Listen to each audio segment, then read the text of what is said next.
how to change chart type in FxPro. Hello everyone, welcome back to another video from Trading for Beginners. In this video, we are going to be learning how you can easily change your chart type in FxPro. First of all, launch open the FxPro app on your device and log into your account.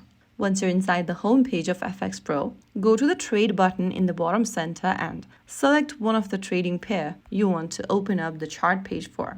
Once you see this chart page, go to the upper left and tap on this button over here right next to 1 hour. In my case, once you do that, you will be able to switch between the chart type. From the menu, you will be able to see different chart types such as candlesticks, area, line, line with markers, step line, and so on. Simply tap or click the one you want, and your chart will instantly change. Take a moment to see which one feels easiest for you to understand.